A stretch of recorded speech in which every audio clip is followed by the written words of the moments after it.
Hey, if you're depressed and watching this video, I want you to know there's hope. I was able to overcome depression, and I'm going to share with you in this video what worked for me because I know it's going to work for you too.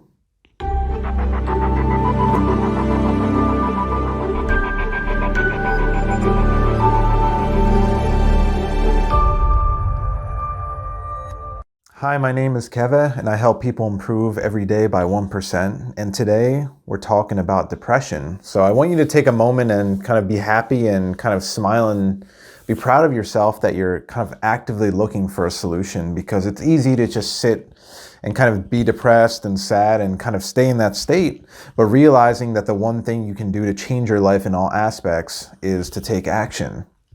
So what helped me overcome depression was realize what was going on kind of fundamentally in your life. And if we think about the world that we live in right now, almost everything has evolved and changed around us except for ourselves and our brains. So think about when we were like cavemen and we were kind of hunter-gatherers, every day to eat and find our food, we would literally chase a deer until the deer or antelope got tired. And then once it got tired, we would catch up to it and kill it and eat. Or if we hunted, we would, have to run animals down, and we were constantly just looking and foraging for food. So what does that entail? That entails us being outside, getting a lot of sun and exercise. It entails us eating kind of natural foods, right? We were just eating straight meats. Maybe, we were cooking it. We were also just eating kind of berries and things that like grew in the ground. There was no like wheat or carbs, right? That was like a man-made thing that we started doing.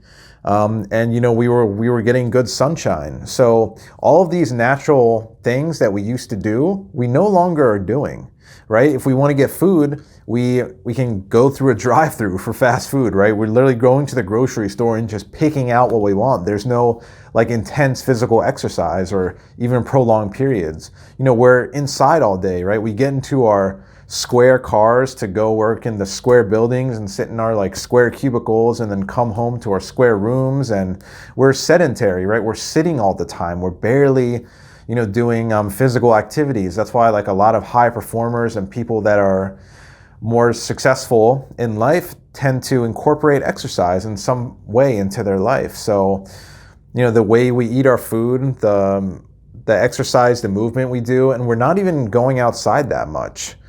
Because, what's outside? If we're getting in our car to go from one place to another, but every day we're not walking that much. I've had the privilege of going to Europe for a few vacations, and the one thing I've noticed there is everything is in walking distance. So you might walk like a mile or two, kind of look at some things there, then you get a little bit tired, you eat kind of a smaller meal, the portions are good there, the fresh food, it's like organic. Then you get up, you keep moving, and by exercising and eating smaller amounts, you just feel so much better. So what I encourage you guys to do is just really try to get outside and ideally kind of exercise. But if you're at work, then, take a break, take 10 minutes and just go walk and be out there and try to get some sun. Find a way to incorporate exercise into your life. And if you really want to feel better, this is just the one thing I recommend. And it's important that you don't make excuses. Saying something like, I don't have time, is complete BS. Because if you look at any excuse you make, you have to realize that it's just not true. You right now could get down on the ground and do 25 push-ups. That takes 30, 40 seconds? You have the time, you just have to make it, right? There's also Tabata, which I talk about on this channel, which is just 4 minutes of 20 seconds on, 10 seconds rest, and you can just do whatever you want, push-ups, sit-ups, squats, you don't even need equipment. But if you just do this, just 4 minutes, and you can feel better, especially if you work out in the morning, because it just creates momentum. It's like a small snowball on the top of the hill that you start exercising, and then you just start doing more and more and more, and you become more active. So just don't sit. Whatever you do, it's just even get up after this video and just walk around, maybe go outside, look at some trees, be grateful, and really take a look at your diet too, because the less processed food you eat, the better, right? Again, carbs, we just started kind of growing wheat and doing those things as a way to sustain instead of hunting and just eating natural food. So I really hope that these 3 tips help you. I want you to realize that there's hope. You can feel better, and you will. It just starts by just take that first step, whatever it is. If it's just going on the ground right now and doing some push-ups, that's how it starts. And then once you build that initial momentum, great things will happen. So, I hope this video was helpful. Please like and subscribe, and remember to stay positive.